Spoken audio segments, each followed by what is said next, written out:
Guess we can wait maybe a couple more minutes just to make sure everyone's here. Okay.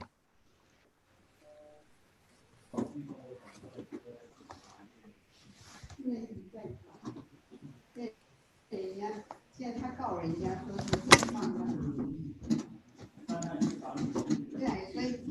对，所以现在。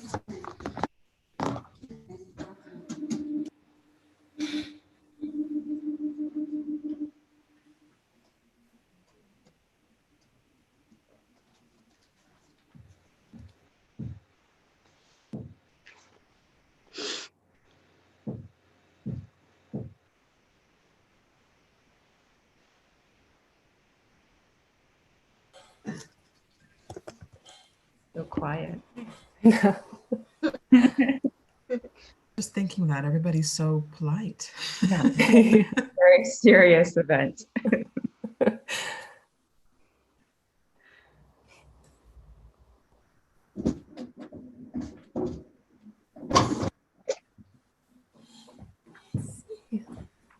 Okay. Should I go? Maybe I'll go ahead and give the intro and then we can, as people come in. Cool. All right. Hello, everyone. We're really pleased to welcome the writers and minds behind Black in Asia. I'm Margaret. I'm the operations manager here at Print and Matter. And before we start, I'd like to do just a quick housekeeping run through. So we'll be recording this event and it'll be available on our website and on our YouTube at a later date. We are also simultaneously live streaming this event to our YouTube channel. We will be taking questions afterwards, and you can type all of your questions into the chat here or onto YouTube. And yeah, I'd just like to thank Tiffany and Joe for working out a lot of the logistics with me for this event. And thank you to all the writers here tonight. Joe, Deandra, Erica, Chris, Melissa, and Whitney. The writers featured in our Zoom call today have written about South Korea, Hong Kong, Myanmar, and Taiwan. So with all that being said, I'll quickly introduce Boipelo and Tiffany. So Boipelo is a South African writer, actor, and artist based in Seoul. Boipelo facilitated the first Black in Asia workshop back in March, which eventually led to the publishing of this book, which I have here. Tiffany is a Taiwanese American currently based in Hong Kong. She founded Spill Stories in 2018. Spill Stories is a storytelling platform uniting women of color that collects prose and poetry on social topics via Instagram. Offline, Spill Stories curates community events such as book launches, spoken word events, and writing workshops. So Boipelo, I'll leave it to you to take it away.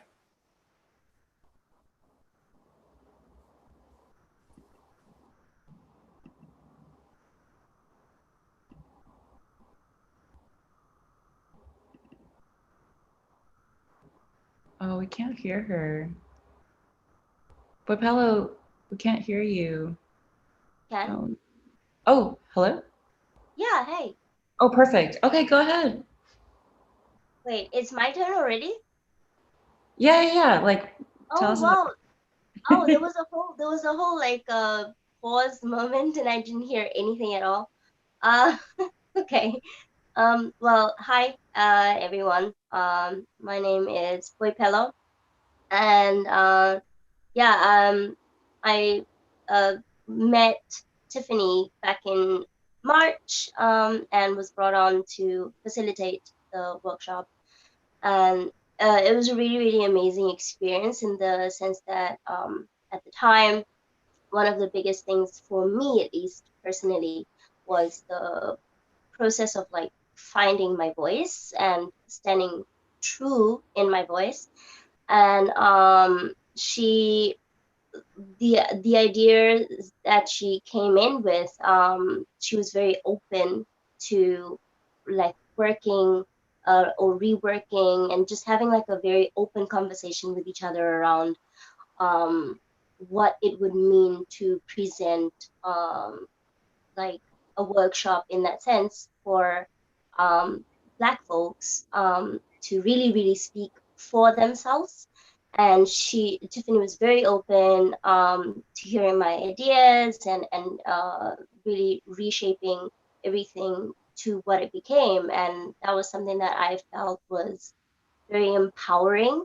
It was extremely important to go into the workshop empowered, for anyone who was going to be joining the workshop to feel empowered to tell any part of their experience stories from a very strong point and have like the gravity and essence to really be grounded and not have only a singular story to tell, but go into as many layers as possible and be very strong in whatever they were preparing to speak about their own experiences.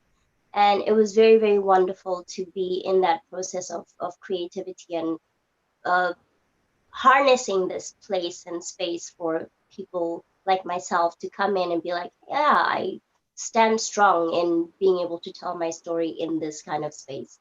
That was very, very important for me. And I'm very happy that Tiffany was also willing to just, listen to the things and have that conversation and process all of that together. Cool. Those are very kind words. I was promise I didn't pay a boy fellow behind the scenes to say that stuff. I guess I couldn't quickly go. So boy, just to give everybody a bit of context, my name is Tiffany. Hi, I'm Taiwanese American. I started Spill Stories a little over 2 years ago. And the idea was just to create like an intersectional platform where different women of color could write in. I think I was very conscious of my identity throughout this whole process. So Black in Asia just started as an idea. I grew up across Taipei in the US and I thought, hey, it'd be really cool to, get these stories because like nobody really talks about it or like the conversation is still evolving, right? People who are Black sharing their experiences in Asia. And so kind of quite randomly came up with a workshop idea and then obviously wanted Boy Pello to lead it. And then we started pushing out the stories in May after George Floyd was murdered and there were a lot of protests across the states. And then there was this huge like rush of support and what started as like 6 stories became 23 stories. And eventually that turned into a book. I guess the last thing I'll say is, my motivations in creating the book were not to, create a deep study or anthropological, textbook on race, but really just to have a book that I wish I had, like as a kid, as an Asian kid growing up in Asia. Hearing about perspectives that were not my like mine. I think like most Asian kids growing up in Asia don't have a lot of exposure to other races. So this book has been really helpful for me, super educational for me too. And yeah, we're super excited to be here with Printed Matters. So thank you so much for having us. Maybe without further ado, we actually have 3 surveys we want to do with the audience before we get started. So I think Margaret is going to be able to share a screen. So our first poll is, where are you located? Because we'd love to know where you are. Second is, what parts of Asia have you visited? And then the third is, what do you want to get out of today's session? So I think if Margaret is able to push out or maybe I can do it too. Here, I'll do it. So the first poll is, where are you located? Let's see. And I will send it to everybody in this meeting. So feel free to take a look at this chat and then submit your response.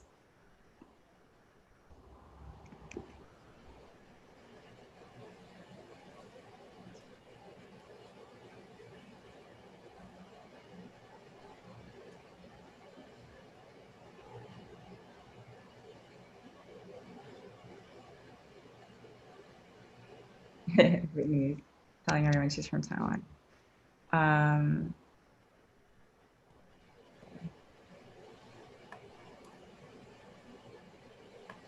Cool. So I'm looking at the poll responses now, and it seems like we've got some East Coast, some folks in the South in the US.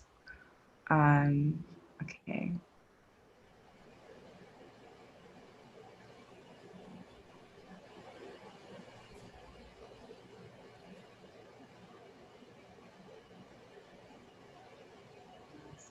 Only 6 people have taken the poll.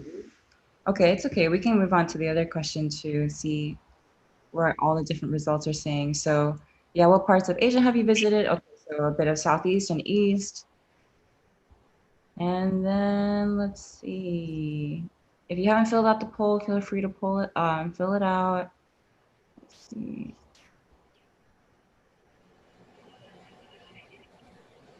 I will send them out again. As a reminder, this is poll number 1, and then poll number 2 and 3.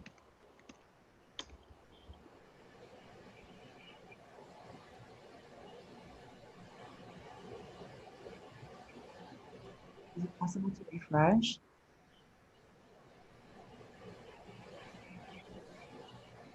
If this is, maybe this is too complicated. Like maybe people can just go in the chat and share where they're from. Yeah.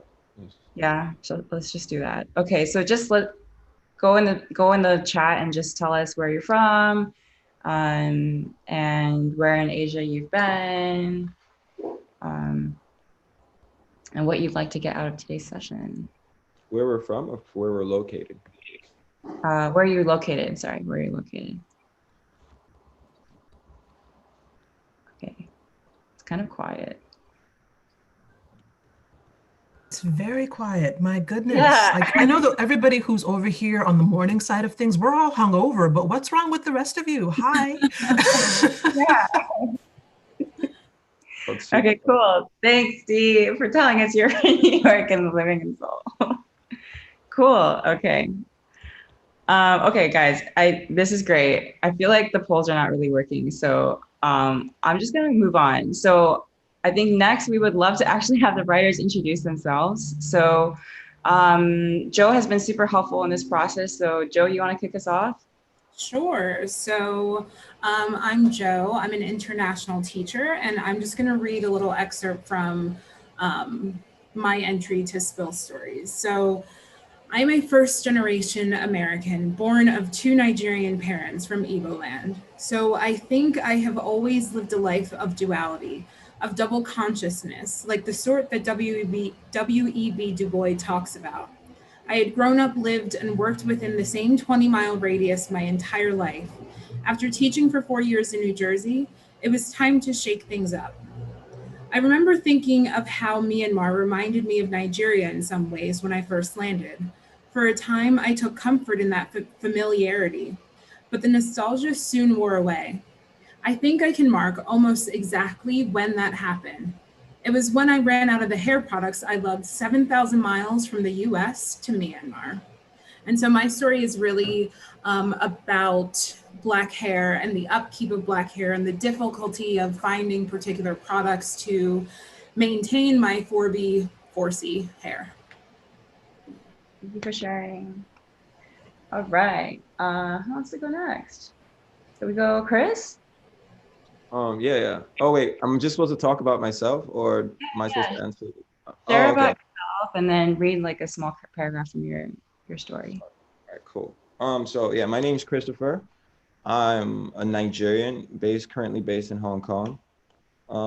Due to my dad's job as a diplomat, I was able to travel around.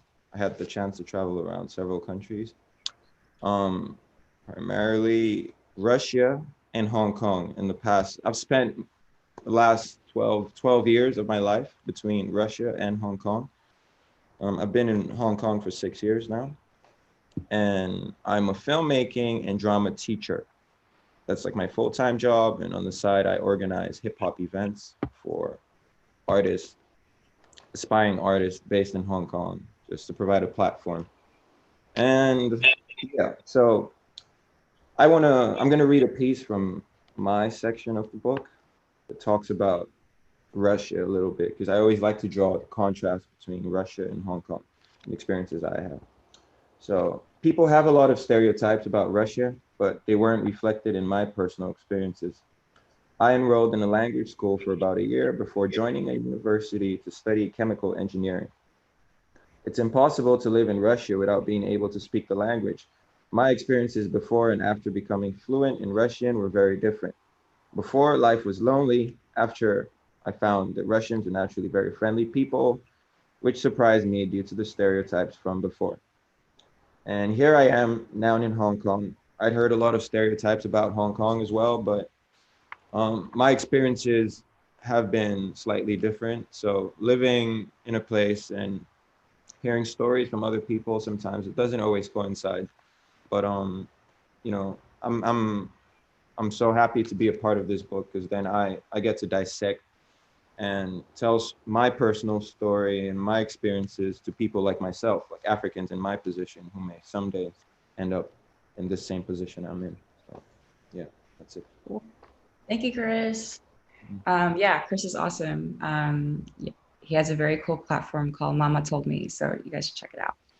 All right, let's go to Mel. Oh, you're on mute.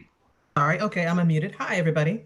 Good morning to all my fellow Asia dwellers and good evening to everybody else. My name's Mel. I'm from the US. I'm a Black American.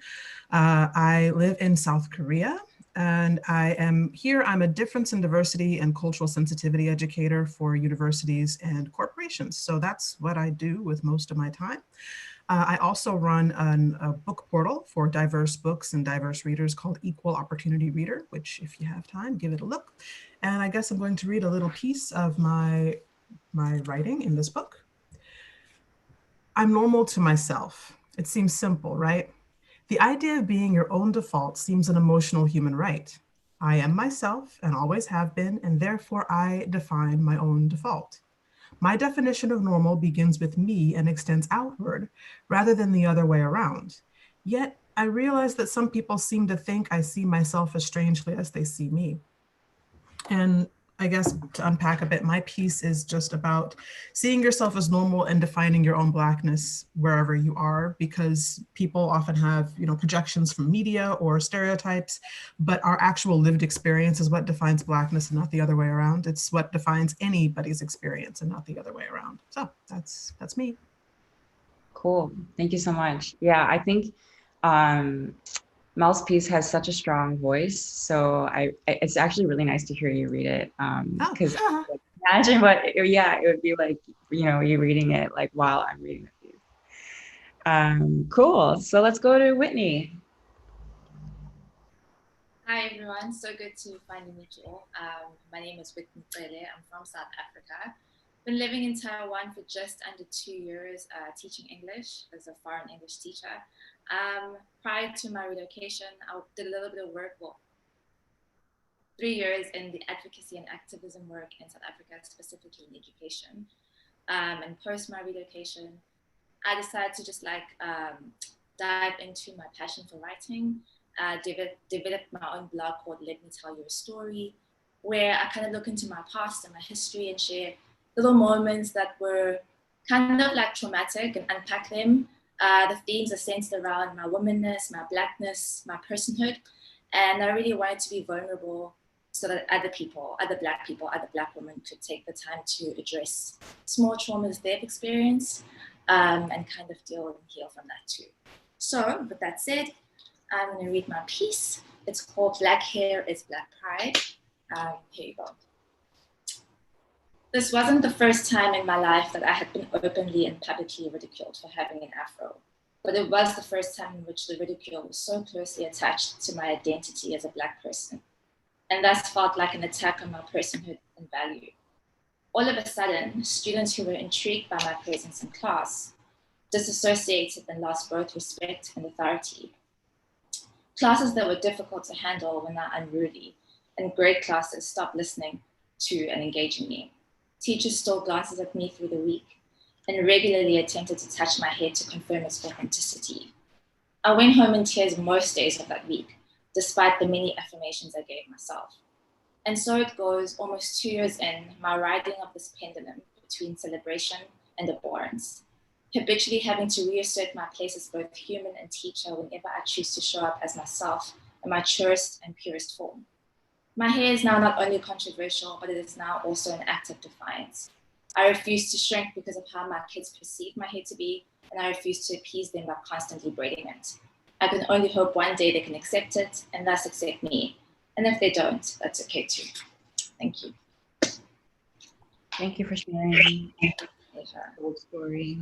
Appreciate it. Okay, take us away. Hello, my name is Anna. Wow, the echo is so loud. Good morning. I'm from New York, as I said previously, but I'm based in South Korea. I'm an English teacher and I teach at 2 high schools, one boys, one girls, and they're totally different, but also very similar.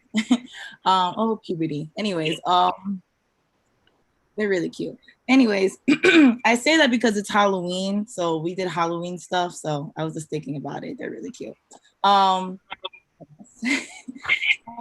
it's really hard for me to choose which part of my story to read. I have like a 2-part story. I basically talk about how my love for travel finally happens. And then I go into how I was hospitalized for 6 days. My first time ever being hospitalized, actually. So, but I think, yeah, it's just a little, okay, I'm just gonna read the beginning. Okay. I always wanted to travel the world. As cliche as it sounds, no one could tell me otherwise. I wish I could say I came to South Korea on a whim or by chance or some magical thing shifted in the world. And I said, yes, Korea is the one. Those statements would be lies because I manifested my life abroad with the help of God, but I never knew Korea would be the destination. I've always been intrigued by Asian culture, but I was never a K-pop fan. I never obsessed over certain dramas or anime like my friends did. Ever since I could remember, I wanted to travel the world. So I feel that in my heart, God answered one of my deepest desires. So basically, I go on to finally get to Korea and it being my second time abroad here and working and living abroad is totally different. Oh my God. It's totally different than me being a student because I first came here as a student. And so I talk about that. And then me finally, I was in the hospital for 6 days with a stomach infection. So if you want to read more of that, I hope you read the book. Yeah, it's a lot. But thank you. I'm so happy to be part of this and it's amazing. Thank you. Cool. Thanks. All right. And Erica. Hello, I'm Erica. I'm from the DMV, DC, Maryland, Virginia area. I live in Korea, and wherever I go, I'm really focused on finding community and setting roots and networking, but more so just creating a family. And so my piece talks about that, I suppose. So I came to Korea in November of 2018. I was so elated to be here. I love going to different places, infusing different cultures within myself.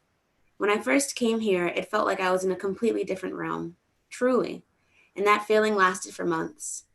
It wasn't a matter of culture shock. I felt like I had gone to a completely different planet where people were independently thriving. As for where is home, home is wherever I am. And Gimpo Saodong is being my hometown of the country I'm in. Yes, I do miss it.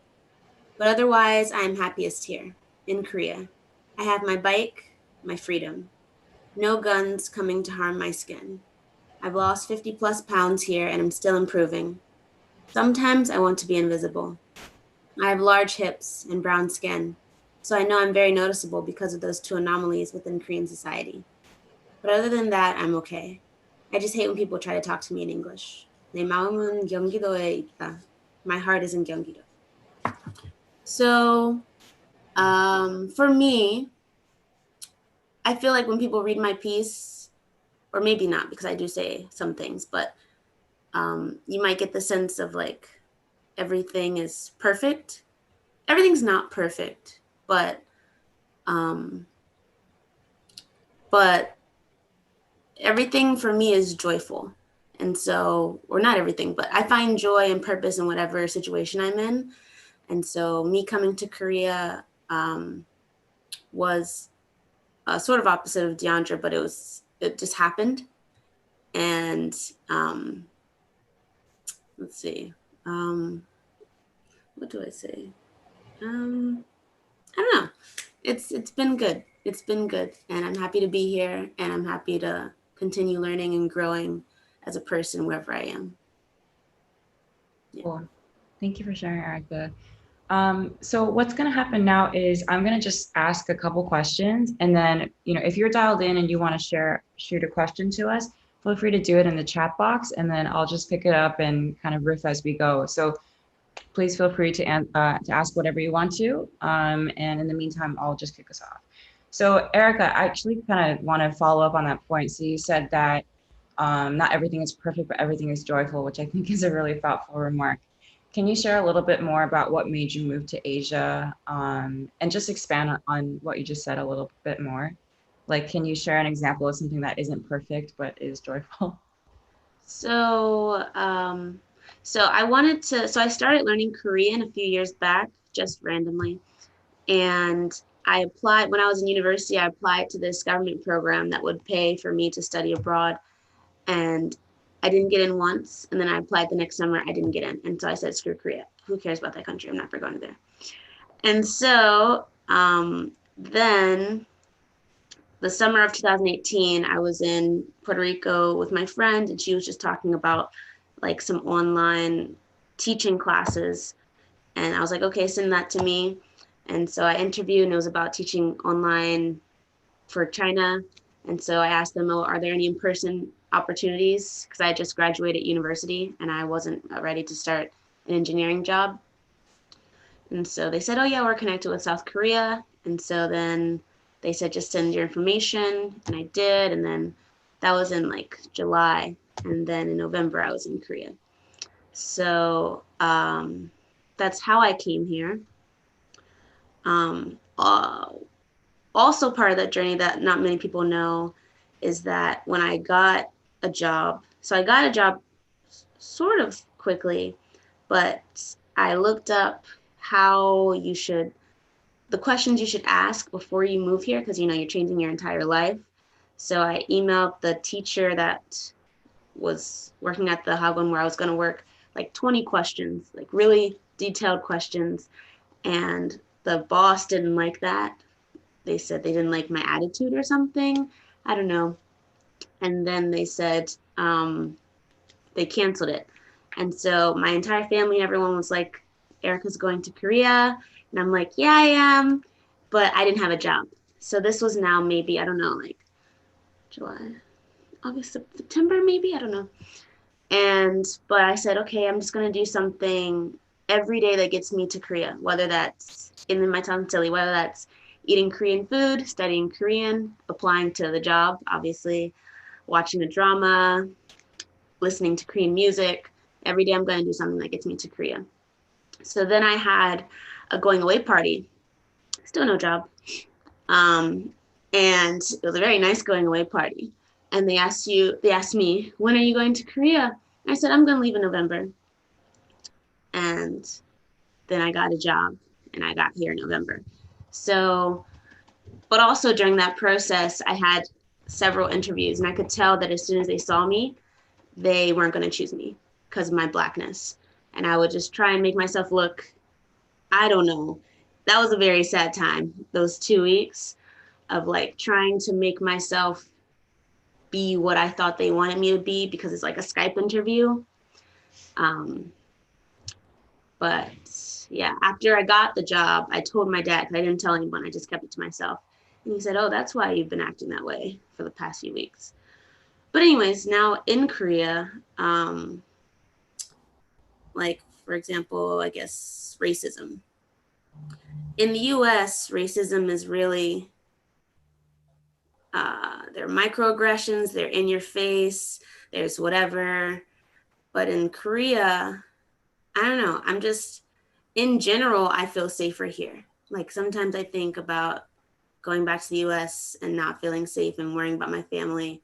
And yeah, people can be really ignorant here and irritating, but like my bubble of selfness is so strong that it just like, I don't know how to explain it, but What was the question? Yeah, damn, thank you so much for the story. I had no idea that was the context by which you think it's great. Yeah, seriously, thank you. I'm just gonna like kind of riff because I feel like the questions are really like stiff.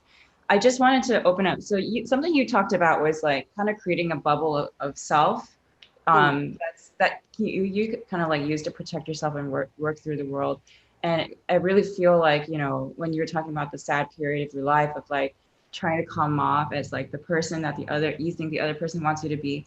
I'm just wondering if like any of the other writers can like speak to that kind of concept of like, did you ever go through something similar? And like, how did you kind of create this like sense of self that you could kind of like protect as you move through like the world, whether, in Asia or beyond?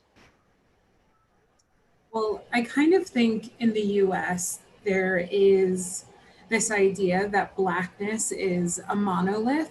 And so then if you don't fit within that societal context of like what Blackness is supposed to be, especially, or at least like in my experiences, my younger self wanting to be this idea of what Black is, what we're told Blackness is. Um, and like as I got older, I sort of like grew out of that. But I feel like moving to Asia allowed me to be as authentically myself as I wanted to be, as I needed to be, because while there is, I mean, because I was living in Myanmar, and so while there is a little bit of Western influence, Myanmar is an interesting place because it only opened its borders not terribly long ago. So it's very untouched in a lot of ways. By Western society, by Western ideology. And so there wasn't any particular expectation for me to be or act or do anything in particular. Was my Blackness intriguing? Yes, but it wasn't like, oh, she's Black, she's going to act this way or that way. And I thought that was like a refreshing place to be, as like mentally, as yeah. Yeah, I think that's a great call out. There was this article on Fortune published a while ago that was talking about how a lot of like Black folks from the States are immigrating outside of the States, and like the subline on that article is like, oh, it's been refreshing to like be American first and Black second. Um, who else wants to share? I guess because it seems like we're kind of on this theme of what is it like? How does being Black feel different in the East versus the West? Anybody else want to jump in? Whitney? Yeah, I guess if I can just add to what Erica said about feeling safer here, I'm in South Korea and I definitely feel safer, but it's because it's not that people are necessarily any less racist, although they are. It's just that there's less, the racism is not systematic. And because of that, there's not a threat of violence that goes with it. Like, I know for a fact that there are still job ads that ask for white teachers only, or that there are places that will not hire you if you're Black, that there are certain ways that we're discriminated against because we're Black. But no one's going to shoot me in the face and get away with it. So and I mean, that sounds horrible when you put it out there like that, but it's the truth. I mean, there's no violence that goes with the racism here, for the most part. No state sanctioned violence that goes with the racism here. And that's what it is for me. To answer your Sorry, question, sorry, just to touch on what Erica said earlier, really quick, like sort of having to change who you are to like please the opposition. I kind of could relate to that because when I first came here and was looking for jobs in the teaching industry, education sector, I remember some of the interviews I went for, like once they see like you're African, they have these assumptions. Like as a result of their lack of awareness, I found myself having to kind of like adjust or kind of enlighten them a little bit because they just weren't aware of the fact that, yeah, you could be African and you could speak perfect English and you could have the skills. So I got frustrated as well after going for a few interviews and I could see like the treatment was kind of different. So that kind of motivated me to go and like get my qualifications so that could speak for me. I don't really have to have conversations with this person who's totally unaware that an African could learn the language and, you know, just be as well skilled as someone who's non-African. So yeah, going into earn like a teaching certificate or higher qualifications kind of helped me avoid those problems. And that's the same advice I give to Africans like myself who may want to teach in Asia. You know, if you just want to avoid all the BS, sorry if I may say that, avoid all the BS and just filter through and actually get hired by companies that won't discriminate against you, you know, just let your qualifications speak for you.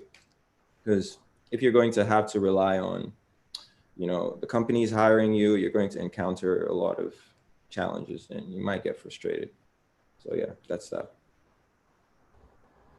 Cool. Thank you, Chris. I think there was somebody else who was starting to speak, but yeah, I want to answer your question. I think you said you want to go into the next one. So, how does it feel to be Black in the East versus the West? The West for me would be South Africa, the East being Taiwan. I'd have to say it feels the same, but also completely different at the same time.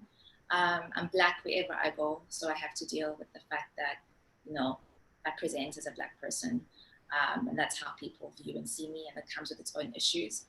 However, South Africa is a place where the majority of the population is Black. And despite our history, which has caused so many socio-economical and socio-political issues that leave Black South Africans in the periphery of society, there's definitely, the new democracy has definitely given South Africans empowerment. I think we are so proud to be Black that you move through society without really being aware of the fact that your skin color is viewed as problematic. We have a voice, we contribute and participate actively in society.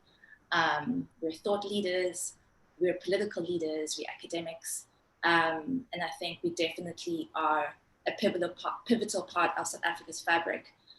So coming to Taiwan and having to be a minority in a real way, I live in a small township called Hue, and I think for the first 7 months, I did not see any foreigner. And I think, then afterwards I met 2 Black South African girls. And so being a minority in that way was so difficult. And I think, like Chris mentioned, having to just be Black but also be African was so different. In South Africa, I don't have to really think about the fact that I'm African because I'm on the continent. And it's a part of who I am, and you know, I'm very proud of that. But having to prove to people that I was worthy and that I was smart and I was capable, not because I was Black, but because I was African, was very difficult to navigate. And so there is that dual responsibility that I have to kind of always make sure that I present Black people and Africans in the best light as possible, and represent us in a way that my students and my colleagues can be like, oh, hey, these people are not so poor and so lacking and so without, that we're vibrant and we're smart and we're capable and we have as much to offer as any other Black American or white foreigner. So just to answer that politically, in South Africa, my Blackness is more political, whereas here it's more of an aesthetical thing where I'm not viewed as enough and definitely viewed as ugly or not pretty enough. Whereas in South Africa, I think we are the best thing ever and everyone knows that. So yeah, but in terms of feeling safe, it's weird. I feel a lot safer in Taiwan than I do in South Africa. Unfortunately, we are probably the crime capital of the world. And so that is outside of race and it has nothing to do with race really. But yeah, moving in Taiwan as a Black person, I don't feel threatened or afraid in any kind of way. In fact, I sometimes feel that I am a threat.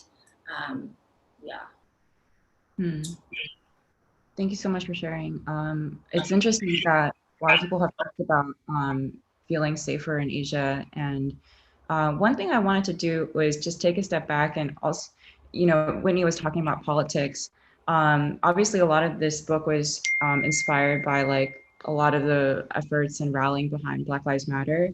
But I wanted to get your guys' input on like, you know, Black Lives Matter is very American based, or like we can say like Eurocentric. And it's hard to talk about Black Lives Matter in Asia for many reasons. The contexts are different, cultures are different, racial contexts are different. So can you guys share, or who wants to share a little bit more about like what does that conversation feel like in the country you're based in? You know, when we talk about like oppression or social justice, how do you like, how does that conversation differ compared to the States? I guess oh, sorry, go ahead, Dee. Sorry. Oh my God, my throat is on something every time I try to talk. You wanna go? You want me to go? Dee, it's okay, you go first and Mel can go after. Okay, no problem. When you asked that question, it kind of reminded me of when I was talking to my Korean mom last year and telling her about my future aspirations, and I was like, oh, maybe I want to be a Black, I don't know, I'm gonna give out examples, photographer and blah, blah, blah, or the first Black this, or the first Black this, or a Black blah, blah. And then she like looks at me and she's like, why do you keep putting Black in front of, like, what do you want to do? And I was like, and then I like kind of took a step back. And I was like, she doesn't understand, like she doesn't realize, especially because she's from Korea. She lived in Korea like most of her whole life. I think she said she's traveled to Thailand and Australia. Like Australia was like kind of her like English speaking country experience. But other than that, she's never really been outside and been like kind of the minority. And so I was like, it's because I have to represent. I have to show for my people, especially being a Black American and dealing with racism. And then we kind of went into this big discussion about it. And then she looked at me, she's like, wow, I understand. I never thought of it like that. And I was like, yeah. And so I think when you ask that question, it's like,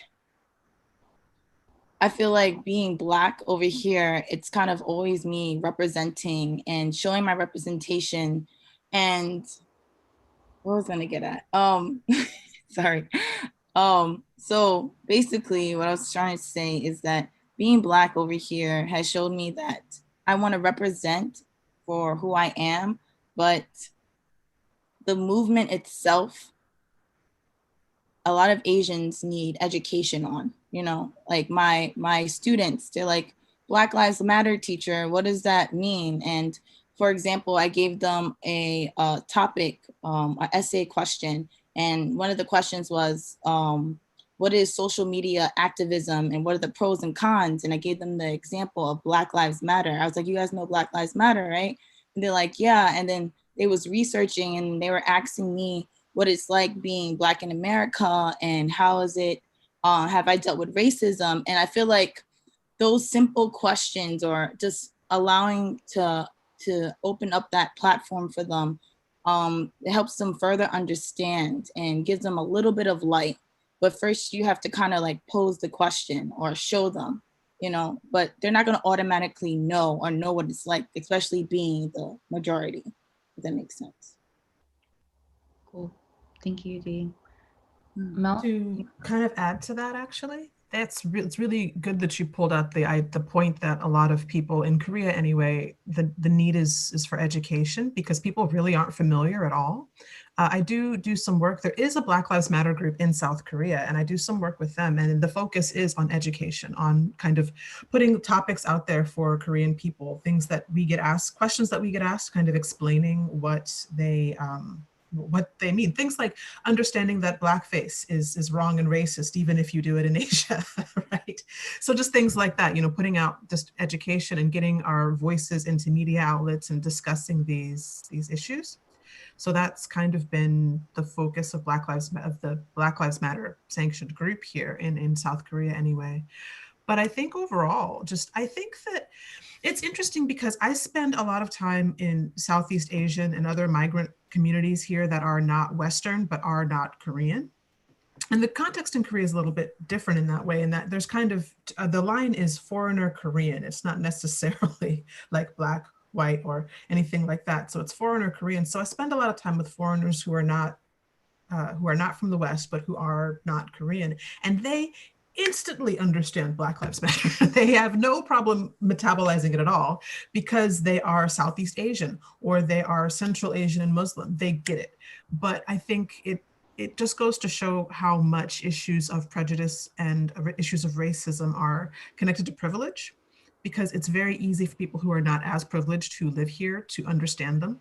And but there are a lot of South Korean people, or perhaps sometimes Japanese people who I've interacted with, who are very, well, why don't you just work harder? Like, that's not the point. That's not the issue, right?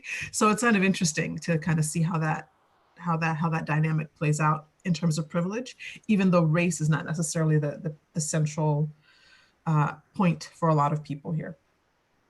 Cool. And then I just wanted to add to that just a little bit, that I feel like Black Lives Matter outside of the US does require a lot of historical context. So when you are leaving the United States and you don't have that historical context, and I wouldn't necessarily expect someone from the US to understand American history. And so a lot of the times it's like, okay, well, let's have this conversation. And the point of privilege is super important too, because not only is it a conversation within, you know, whatever Asian community that we're in, but also Westerners who are living in Asia, or other Westerners who have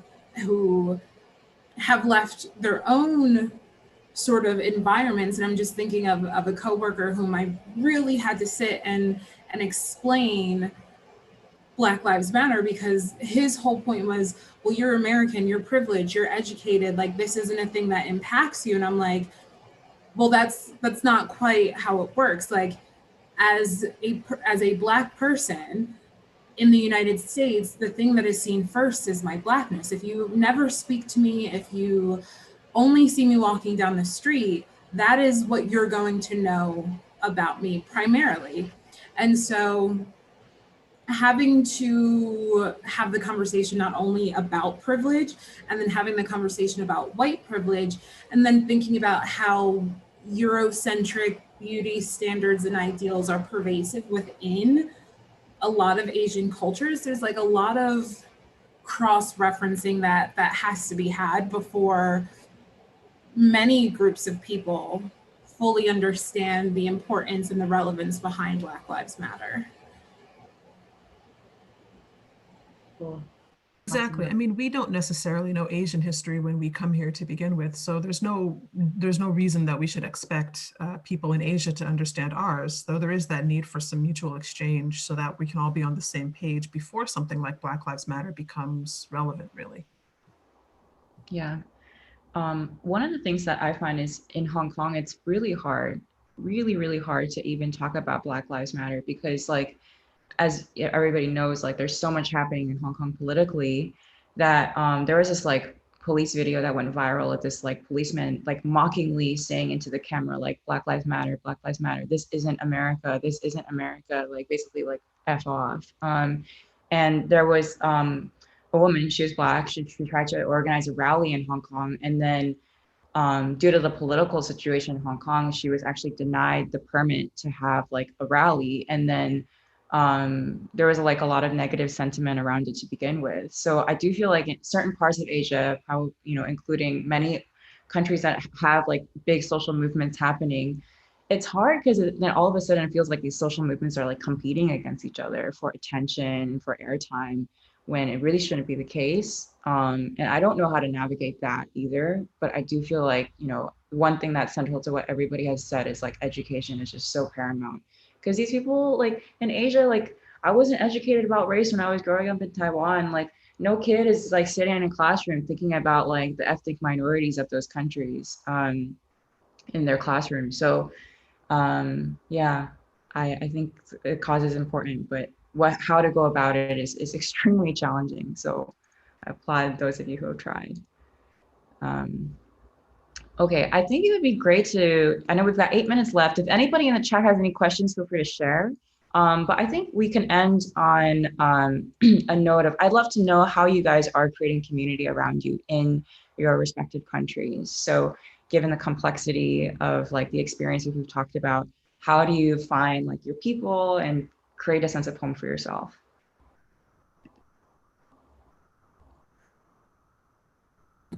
For me, I came to Korea because I wanted to learn Korean. That's another reason why I came here. So I really wanted to be in spaces where Koreans were speaking Korean.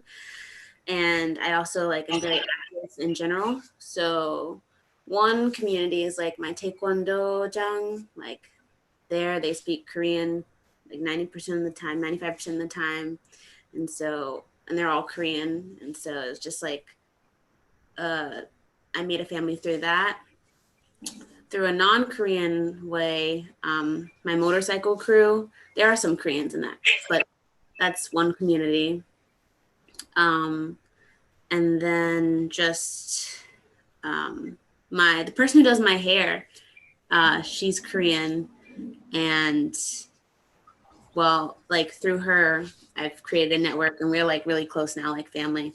So just different people, and then just naturally like make community, I think.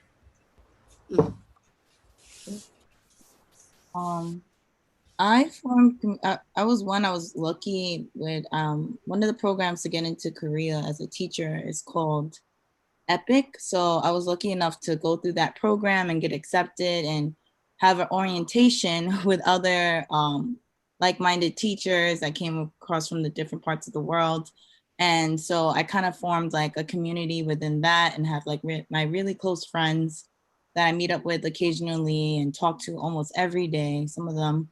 So that's one of my community. And also as far as Koreans go, my coworkers have like kind of welcomed me with open arms, like to the point where I've traveled with one of my coworkers who's like one of my really close friends now back to New York before Corona. We went together back to New York. She wanted to see my hometown, and I didn't stay with her the whole time, but she got to see kind of a part of where I'm from, and she enjoyed herself. And like I feel like that showed a big part of like how much Korea has like I build my own community not only with foreigners but with Koreans to say, hey, let's go back to where I'm from so you can see a part of where I grew up and whatnot. And also to touch on when I was in the hospital, at that time, my only one of my foreign friends could visit me because he actually lives in the same city as me. But other than that, my only visitors were only other Koreans. And I was so thankful and so grateful for them because I was miserable. Like, especially not only am I in the hospital, which sucks, I had to do it in a foreign country, somewhere I'm not familiar with. So that really kind of struck a nerve. And obviously my parents were worried, but then they weren't as worried when I said, oh no, my Korean mom came to visit me. Oh no, one of my coworkers came to visit me. Oh, another coworker came to visit me. So I wasn't so lonely. And that really made me happy and thankful to have that community, because I know if I was anywhere else, who knows if I would have had the same type of experience and gone through that with the help and support of others. So community is very important, and I'm happy I have it here. I'm not sure. Oh, you go, Whitney. You go, Whitney. Very much like Joe, my colleagues have been, the closest thing to community for me here in Taiwan. I actually initially moved to Taiwan because my older sister was teaching English in close to Taipei, and she had encouraged me to come over. So I'd come very dependent on the fact that she would be here, but I landed up in the south, and so I literally never saw her. And she moved to Oman a few months later. So for a long time, I was really, really, really lonely and really sad. But I met two South African girls who it's been great to be able to speak isiZulu to and have banter that people understand.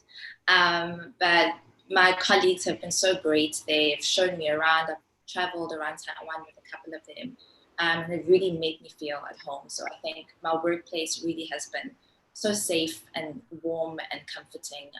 But I'm so grateful also for just, I think Facebook is another avenue to meet like foreigners who are coming to Taiwan. And so that's been great to kind of like meet people and spend time with them and just have like conversation that's not too difficult.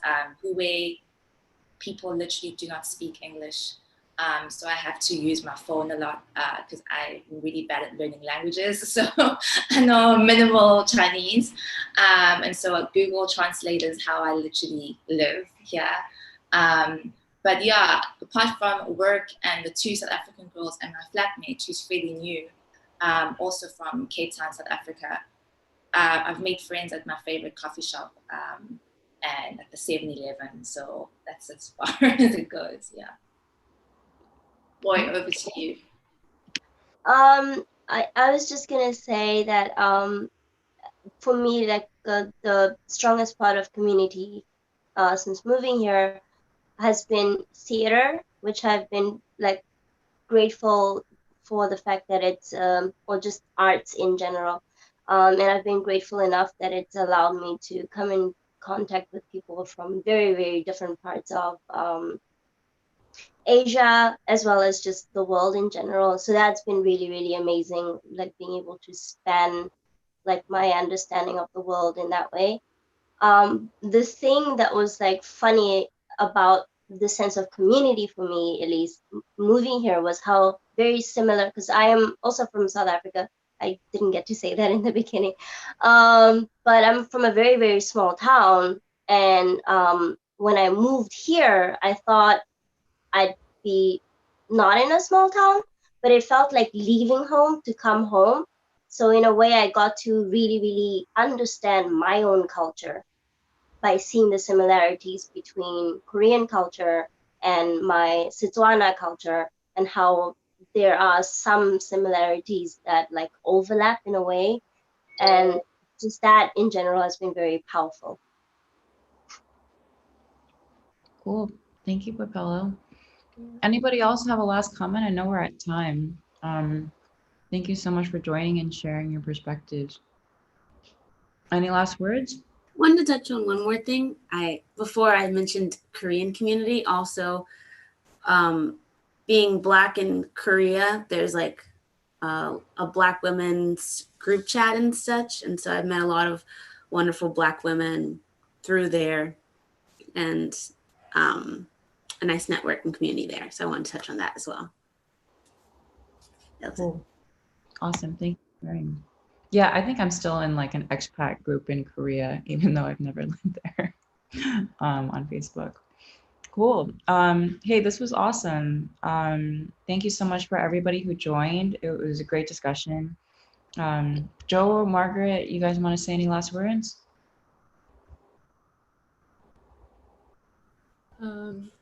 Yeah, I'm thank you all so much for sharing all of this. And I know it's really early for a lot of you, so I really appreciate you all joining and like reading and sharing your experiences. I will say one thing. I just wanted to give a shout out to Printed Matter and Tiffany for offering us this space to discuss these matters. They are important, especially because a lot of times I think there's this misconception that Black people don't go abroad. And so we're out here dispelling that myth. And so if you want to know more, there's far more stories in the book, and I encourage you to buy one. Yes. Yeah, I guess we should plug the book. Yeah, you can get the book at Printed Matter. Yeah.